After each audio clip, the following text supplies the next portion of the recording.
Di dalam Mazmur 84 ayat ke-11, sebab lebih baik 1 hari di pelataranmu daripada 1000 hari di tempat lain.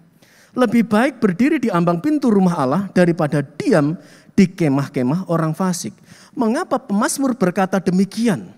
Karena memang cuma Tuhan kerinduannya. Dia berkata lebih baik 1 hari di pelataranmu daripada 1000 hari di tempat yang lain. Ya. Orang yang sedang memadu kasih, ketika ketemu dengan orang yang dia kasihi, jantung hatinya ya berjam-jam pun rasanya kok cuma sebentar ya. Padahal sudah 3-4 jam lebih. Ya. Kenapa? Karena begitu ketemu lupa dengan waktu. Karena merasakan hubungan yang dekat itu membuat ada sukacita yang tidak terkatakan. Perjumpaan pemazmur dengan Tuhannya dan kasih yang menyentuh hidupnya membuat dia pun juga jatuh cinta dengan Tuhan. Dan itulah yang membuat dia berkata, lebih baik 1 hari di pelataranmu daripada 1000 hari di tempat yang lain. Kalau saya bisa tarik lebih fokus lagi adalah pemazmur sedang berbicara tentang apa? Hadirat Tuhan segala-galanya dalam hidupnya. Karena itulah satu hal yang aku ingini, yaitu diam dalam hadirat Tuhan. Ini tidak berbicara tentang bangunan gereja, tetapi berbicara tentang ketika dia ada dalam hadirat Tuhan, maka sesuatu yang dahsyat terjadi. Sesuatu yang dia tidak bisa bayangkan, yang tidak bisa dikatakan. Dia boleh rasakan luapan kasih Tuhan yang luar biasa. Daud seorang raja, dia katakan, saya cuma butuh Tuhan. Tuhan segala-galanya dalam hidup saya. Dan ketika saya berjumpa dengan Tuhan, hadiratnya membuat saya tenggelam. Penuh dengan luapan, kekuatan surga mengguncang hati saya. Meruntuhkan jiwa saya dan tersungkur di bawah kakinya. Ya. Saudara kasih oleh Tuhan, apa yang terjadi ketika seorang ada dalam hadirat Tuhan? Ada sukacita yang melimpah. Ada damai sejahtera yang tidak bisa terkatakan. Ada kekuatan yang baru, ada semangat, ada satu penghiburan di tengah-tengah tekanan, penderitaan, beban yang begitu berat.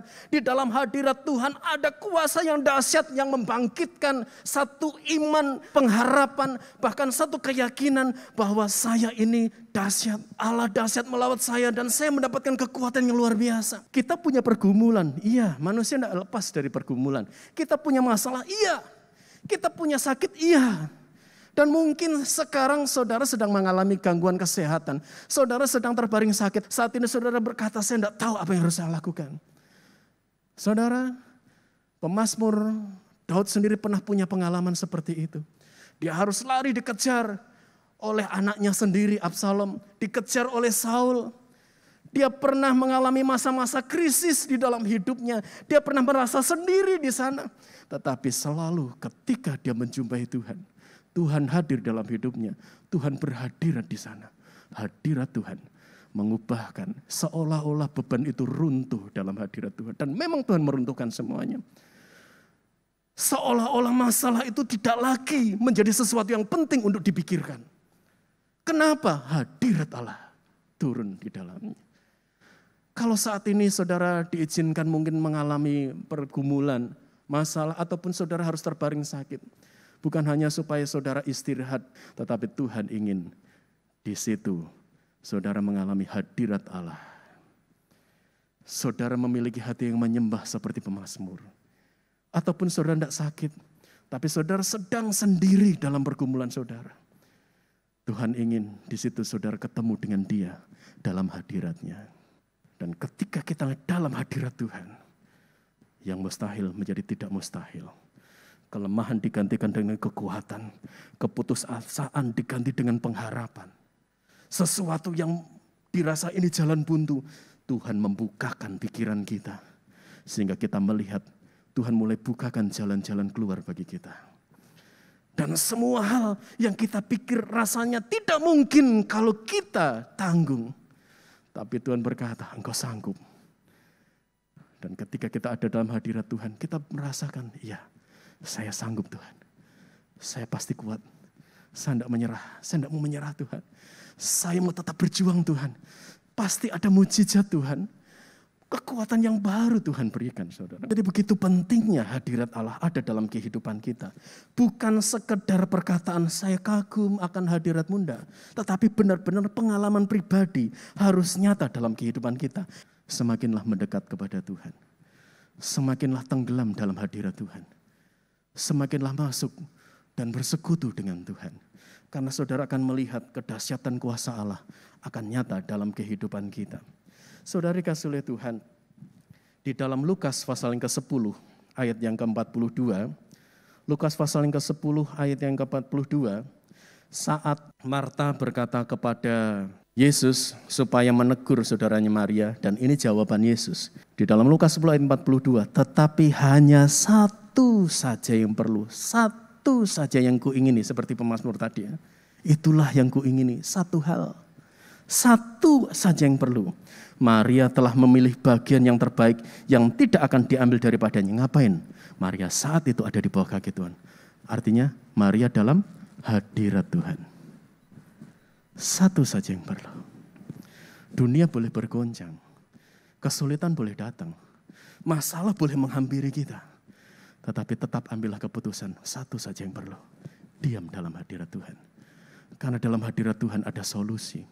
Di dalam hadirat Tuhan ada kekuatan, ada pemulihan, ada mujizat, ada kesembuhan, ada perubahan hidup. Di dalam hadirat Tuhan ada segala-galanya. Dan itu yang terbaik yang akan kita nikmati. Karena di dalam hadirat Tuhanlah kita akan menikmati kuasa lawatan yang dahsyat. Kita akan menikmati kekuatan yang baru.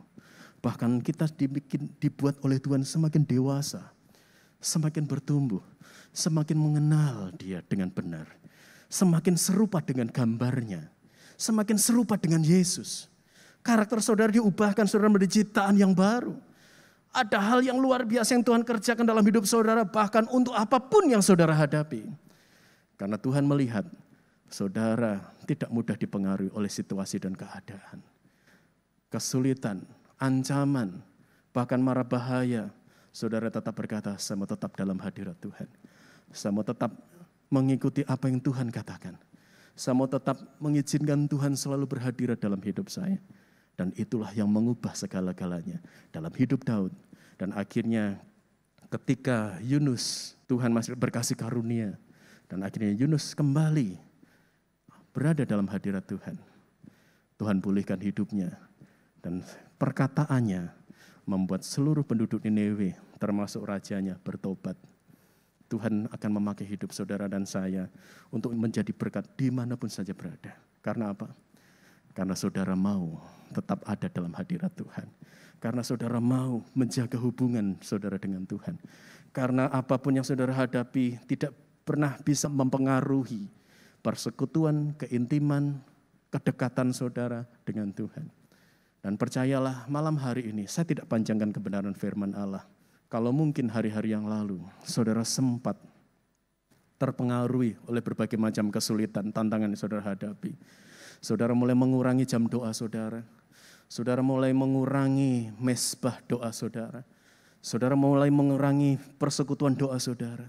Saya sibuk, saya capek, saya lemah, saya lagi pusing. Tetapi lewat kebenaran firman Allah, kita diingatkan. Justru dalam hadirat Tuhanlah kita dipulihkan. Tetaplah dalam hadirat Tuhan. Tetaplah dalam hadirat Tuhan. Tetaplah berkata, Tuhan, Engkau segala-galanya. Hanya Engkau yang aku inginkan Tuhan. Hanya Engkau yang aku inginkan Tuhan. Hanya Engkau yang menjadi kerinduan hatiku.